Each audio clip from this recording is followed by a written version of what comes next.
नमस्कार, स्वागत है आपका वीकेंड अड्डा में जो मार्केट में होता है और तमाम उन खबरों पे हम चर्चा करते हैं, समझने की कोशिश करते हैं कि इस हफ्ते क्या हुआ और नेक्स्ट वीक के लिए टॉप ऑफ द माइंड क्या सवाल हैं जिनको हमें जानना है और सुलझाना है। तो अगर आप पूरे हफ्ते में देखें ना, मार्केट ने बहुत परेशान किया लोगों को।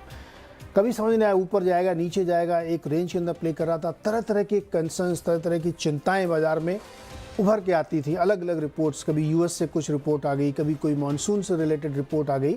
तो उसके चक्कर में बाजार ने एक डायरेक्शन लेने से मना किया, लेकिन ट्रेजेक्ट्री नीचे की तरफ दिख रही है। यानी ट्रेंड लाइन अगर आप बनाएं तो ऐसा लगता है कि नीचे की तरफ एफआईज ने खूब बिकवाली भी की, ऊपरी स्तर पे बहुत सारे कॉल राइटिंग भी की। तो क्या तस्वीर बनती, बाजार की चिंताएं क्या, आज इसी पे बातचीत होगी।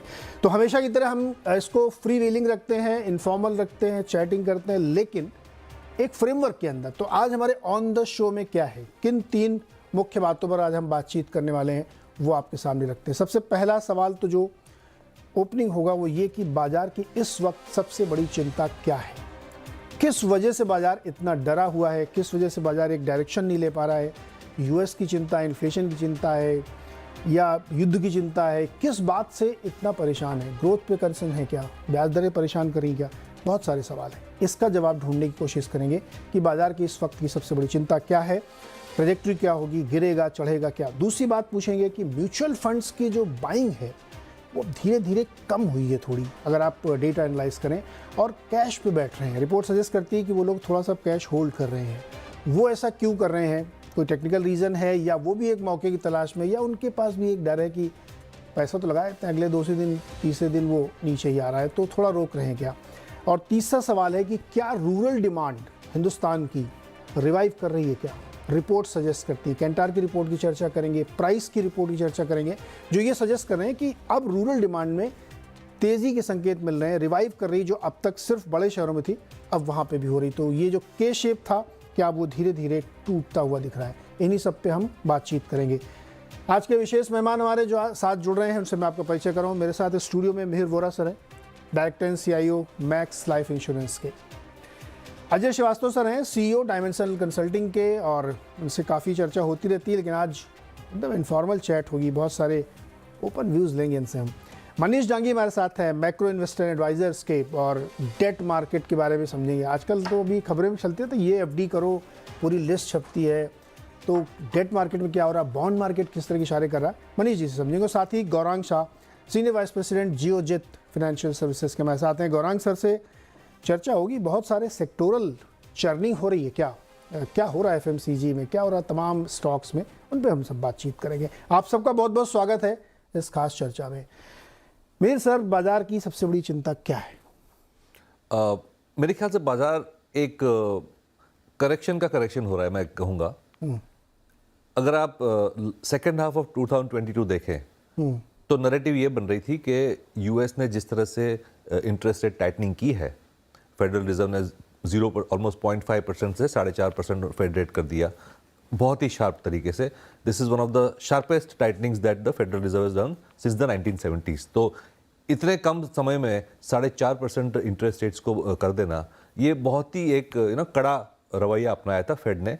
तो ये फीलिंग हो रही थी कि फेड ने जिस तरह से रवैया अपनाया है तो ग्रोथ बहुत जल्दी स्लो डाउन हो जाएगी यूएस की, ग्लोबल इकोनॉमी की, और इन्फ्लेशन जो है वो जल्दी कंट्रोल में आ जाएगा। और आया भी। अगर देखें तो जून में इन्फ्लेशन की दर जो थी वो 9.5% थी, और दिसंबर जनवरी तक देखें तो वो करीबन 4% 6% के आजू बाजू आ गई। तो इम्पैक्ट तो आया इन्फ्लेशन का। लेकिन उसके बाद क्या हुआ कि जो इंक्रीमेंटल डेटा पॉइंट्स आ रहे हैं जनवरी फरवरी में यूएस इकोनॉमी के बारे में, वो ये कह रहे हैं कि शायद इन्फ्लेशन, जो कोर इन्फ्लेशन है, वो अभी तक कंट्रोल में नहीं है और वो एलिवेटेड रह रहा है, स्टिकी रह रहा है। तो इतनी जल्दी शायद नीचे नहीं आ रहा। और सेकंड, जॉब मार्केट वहां पे बहुत ही तेज है। माने जॉब ओपनिंग्स अगर देखें और सर्विसेज सेक्टर जिस तरह से ग्रो कर रही है, तो वो अभी भी ग्रोथ कम नहीं हुआ। तो जो 3 महीने पहले जो व्यू था कि ग्रोथ कम हो गई है और इन्फ्लेशन कंट्रोल में आ रहा है, अब धीरे वापस वो डर फैल रहा है कि इन्फ्लेशन शायद ज़्यादा लंबी चलेगी और शायद और कड़ा रवैया अपनाना पड़ेगा फेड को।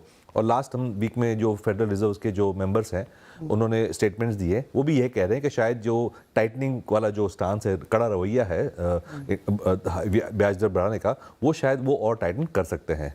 तो ये एक भाई बड़ा कंसर्न बन रहा है मार्केट में।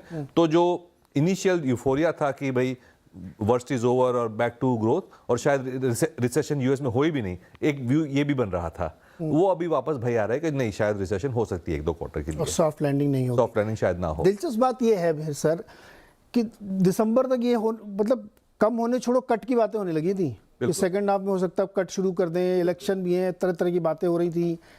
अब जेमी डायमंड साहब, जेपी मॉर्गन, दुनिया का सबसे बड़ा बैंक है, उसके सीईओ हैं, वो कह रहे हैं कि बहुत सॉरी के साथ कहना पड़ रहा है लेकिन फेड का कंट्रोल नहीं है इन्फ्लेशन में, ये बात उन्होंने कही।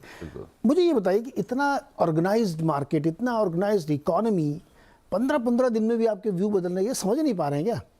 देखिए, इकोनॉमिक्स हमें लगता है बहुत सारा डेटा है, बहुत सारे नंबर्स हैं, इसलिए साइंस है, लेकिन ये साइंस नहीं है फुल्ली, ये आर्ट भी है। क्या बात है सर। तो सेंट्रल बैंकर्स बार बार गलत हुए हैं और they try their best, but ultimately ये जो इकोनॉमिक्स है, it's a combination of numbers, mathematics and business psychology, consumer psychology. तो it's very difficult to predict. So जैसे इंक्रीमेंटल डेटा पॉइंट्स आते हैं वैसे सेंट्रल बैंक्स और गवर्नमेंट रिएक्ट करती है और प्ले एज यू गो। तो आपके हिसाब से टॉप कंसर्न है कि जो ये रेट बढ़ने का डर बना हुआ है कि आधा % बढ़ा, अब तो आधे की बात होने लगी कि 22 मार्च वाली जो बैठक हुई उसमें 50 बेसिस पॉइंट बढ़ा देंगे, ये सबसे बड़ा कंसर्न है और इसकी वजह से हम भी डरे हुए हैं। बिल्कुल। और आरबीआई ने भी जो जिस तरह से मॉनेटरी पॉलिसी कमेटी की हमने मिनट्स देखी, वो मिनट से भी ऐसा लग रहा है कि आरबीआई भी अभी श्योर नहीं है कि इन्फ्लेशन इंडिया में भी कंट्रोल में है। तो आरबीआई का भी जो रवैया है वो शायद अभी भी थोड़ा टाइट रह सकता है for a longer period of time. ये इंडिया में भी ये कंसर्न्स आ रहे हैं। ऐसा जेएस वर्मा साहब जो एमपीसी के मेंबर हैं, उन्होंने भी ये कहा है कि ये जो इन्फ्लेशन है ना, बहुत समय लगेगा इसको नीचे लाने में, इतना आसान नहीं है कि ये 4% या उसकी रेंज के नीचे आ जाए, थोड़ा सा डिफिकल्ट है। अच्छा सर, मार्केट की ये चिंता जायज़ है क्या? जायज़ इसलिए कह रहा हूँ क्योंकि भारतीय बाजार गिरते भी नहीं उतना, इतने बड़े बड़े कंसर्न दिख रहे हैं सामने लेकिन गिरते नहीं है, क्यों, ऐसा क्या है? देखिए, बाजार की जो सिचुएशन है ये है कि इंडियन पब्लिक ओवरबॉट है मार्केट में आज की तारीख में। काफी हद तक पीस पे उन्होंने एलिवेटेड पीस पे स्टॉक लिए हुए हैं। आप जानते हैं कि कई पीस 50, 60, 70, 80 तक भी गए थे नेस्ले का पी एक जमाने में, अब कम होगा थोड़ा सा। तो उस हिसाब से आप देखेंगे कि इतना over invested Indian retail market है आज इक्विटीज में कि अब उसको इंक्रीमेंटल डालने में झिझक हो रही है, और जब फिक्स इनकम में उनको रिटर्न ठीक लग रही है तो वहां पे डाल रहे हैं पैसा। बिकॉज आपने सही कहा, आपने आज डाला, कल आपने नुकसान उठाया। तो उसके बनस्पत देखते हुए इंडियन मार्केट हमेशा से आप देखेंगे फंडामेंटल पे कम, डिमांड सप्लाई पे चलती ज्यादा। कि अगर डिमांड एसआईपी की आती है, एचएनआईज की आती है, पोर्टफोलियो मैनेजर्स की आती है, एफपीआईज की आती है, वो डिमांड ड्रिवन इकोनॉमी थी, हमारी मार्केट थी। फंडामेंटल थे बट उतना मैनेज नहीं करते, 50, 60, 70 का फंडामेंटल पी में तो कोई चारा ही नहीं है। उस माहौल को देखते हुए आज माहौल बदल गया है। बदल ये गया है कि लोगों को रियलाइजेशन आ रही है कि बहुत ही अभी भी मार्केट काफी एक्सपेंसिव है, उनके स्टॉक जो है काफी एलिवेटेड पे खरीदे गए हैं, और जो गवर्नमेंट की जो पॉलिसी है वो है केपेक्स ड्रिवन।